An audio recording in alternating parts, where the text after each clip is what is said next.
नमस्कार, मैं हूं मधुलिका और आप देख रहे हैं भारत की एक झलक। बहुत ऐसे विषय होते हैं जिन पे हम बात नहीं कर पाते हैं।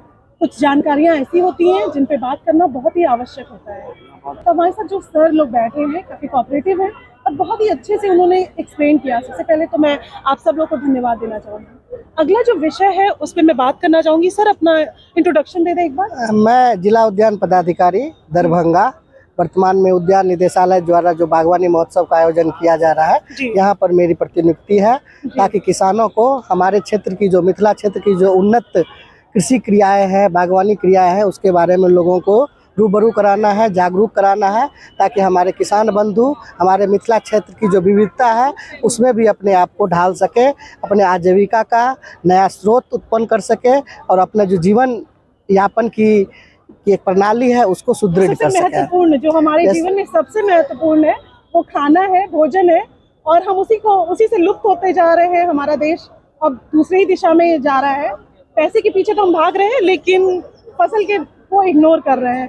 तो सब आज मैं जिस विषय पे बात करने चाह रही हूँ, क्योंकि आपने देखा होगा कि लोग अपनी ज़मीनों को बेच रहे हैं। जहाँ खेती करते हैं उसी ज़मीन को बेच दे रहे हैं। तो सर, सबसे पहले तो आप बताइए कि जो हमारे युवा हैं वो सोचते हैं कि जो ज़मीन हमारे पास है उसको अगर हम बेच देंगे तो कई गुना पैसे मिल जाएंगे जो हम एक साल में कमा पाते हैं। ये एक हमारी युवा पीढ़ी जो है जिसको आज कृषि में आगे आना चाहिए। निसंकोच रूप से वो लोग खेत में बाहर खुले मैदान में काम नहीं करना चाहते हैं। जरूरी है जो पीढ़ी दर पीढ़ी बदलती रहती है, पुरानी परंपरा है उसको लोग स्वीकार करना नहीं चाहती है। लेकिन जैसे कि विज्ञान है, विज्ञान के अन्य क्षेत्र में जिस प्रकार से प्रगति हुई है वो हमारे कृषि क्षेत्र में भी प्रगति हुई है। आज आप देखिएगा कृषि के बहुत सारे कार्य, बागवानी के बहुत सारे कार्य कृषि यंत्र से हो रहे हैं। निसंकोच आपको उस यंत्र का उपयोग करना चाहिए। अपना छोटा जोत है, जोत को भले आपका, चूंकि जोत छोटा होने से कृषि लागत बढ़ जाती है। अगर पर यूनिट कॉस्ट आप देखें तो बढ़ जाती है। अगर जगह छोटी है तो उसमें आपका कॉस्ट ज्यादा बढ़ जाती है। इसलिए हम लोग को लगता है कि जो युवा आएंगे वो आसपास के जोत को बड़ा कर लेंगे। जैसे एक लीज कॉन्सेप्ट आया है जिसमें कि जिसका खेती किसानी है और वो लोग करना नहीं चाहते हैं तो उनका खेत जमीन आप अपने आप ले लीजिए।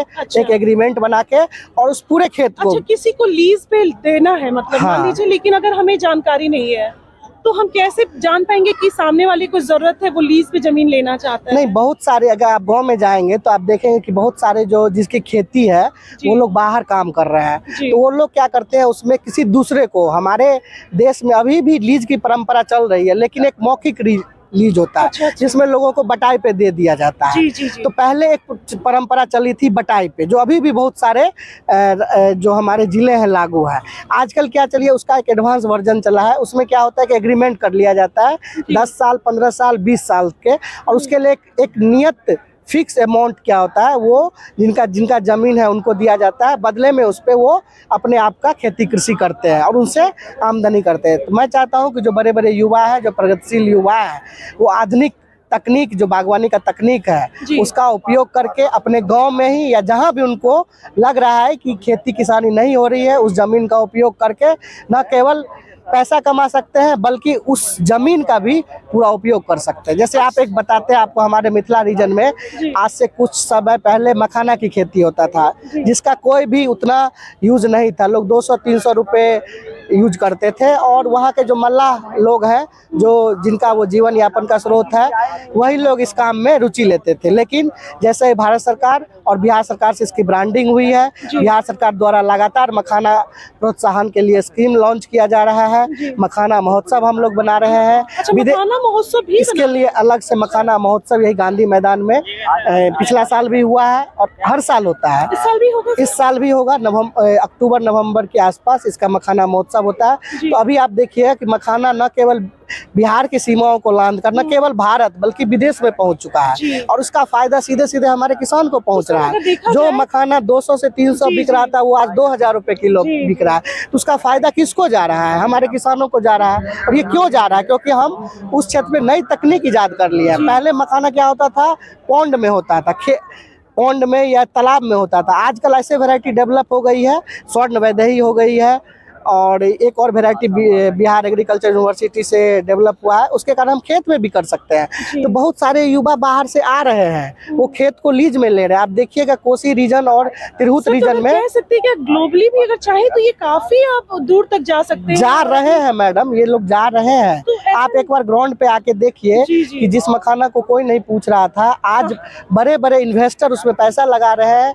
हमारे जो कम्युनिटी है जो है उनसे एडवांस में देख के खेती करवा रहे हैं, ताकि लोगों को मखाना समय पहुंच जा सके। तो ये बागवानी के क्षेत्र में जो मखाना है, मखाने में भी काफी अच्छा व्यापार आप कर सकते हैं। हाँ। इसके अलावा कुछ ऐसे महंगी सब्जियां या फल? बागवानी के क्षेत्र में अभी 4-5 जो सेक्टर है बहुत ऊपर तक जा रहा है। निसंचय तकनीक की दृष्टि से ये महत्वपूर्ण है। जैसे हमारा जो नए क्रॉप है, जैसे मखाना हो गया, सिंघाड़ा हो गया, इसके अलावा हमारा जो हाई वैल्यू वेजिटेबल्स है, शिमला मिर्च की खेती हो गई, चेरी टमाटर की खेती हो गई, आप सीडलेस कुकुम्बर की खेती हो गई।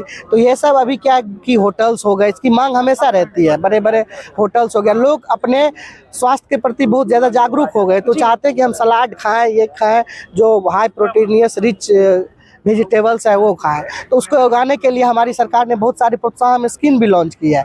जैसे आप क्या करिएगा, पॉली हाउस के अंदर आप बागवानी कर सकते हैं, तो आपको 50% की सब्सिडी मिलेगी। उसके तहत आप अपने जिला उद्यान कार्यालय में संपर्क करके 50% सब्सिडी पे। और एक दिमाग से उतर जाएगा सर, वो ऐसा भी सुनने में आता है ना कि किसान जो है उनको प्लेटफॉर्म सही नहीं मिल पाता है, उनका जो फसल है वो उसकी वैल्यू बहुत कम आंक ली जाती है। ये कुछ चीज़ों में ज़रूरी है। जैसे कि आप बहुत सारे किसान जब एक ही क्रॉप करते हैं तो निसंदेह मार्केट, आपको एक पता होगा कि जैसे ही चीज बढ़ जाती है तो डिमांड घट जाता है, प्राइस घट जाता है। तो जब बहुत सारे किसान एक ही तरह का खेती करते हैं, जैसे पूरे एरिया में केवल गोभी की खेती हो रही है, तो निसंदेह क्या होता है, गोभी का रेट गिर जाता है। अगर वहीं में गोभी के साथ अलग अलग कृषि चक्र अपनाएंगे तो मुनाफा निश्चित है। तो ये कहा जा सकता है कि ऐसा नहीं है कि किसानों का बहुत लॉस ही होगा, हो सकता है उनको कई गुना फायदा भी हो सकता है। बहुत सारे हमारे प्रगतिशील किसान हैं जो तकनीक को लेके खेती करते हैं, निसंदेह फायदा कमा रहे हैं आजकल। इसीलिए हम लोग को मिल भी रहा है खाना। आप देखिएगा पहले जो एप्पल होता था, बनाना होता था, कहीं नहीं मिलता था, लेकिन आजकल देखिए हर चौक चौराहे पे मिल रहा है। सुविधाजनक नहीं था, लोगों को नहीं मिल पाती थी हर तरह की वैरायटी, सब्जियां और फल की वैरायटी, लेकिन अब वो सुविधाजनक हो गया। आप किसी भी शहर में रह रहे हैं तो इजीली मिल जा रहा है। थैंक यू सर, आपने बहुत सारी जानकारियां दी। धन्यवाद हमारे व्यूअर्स को भी। हम चाहते हैं कि हमारे व्यूअर्स जो भी खेती किसानी से जुड़े हो, इस सब का लाभ उठाएं और अपने जीवन में निरंतर प्रगति करें। धन्यवाद। मिलते हैं अगले वीडियो में कुछ और इन्फॉर्मेशन के साथ, तब तक जय हिंद।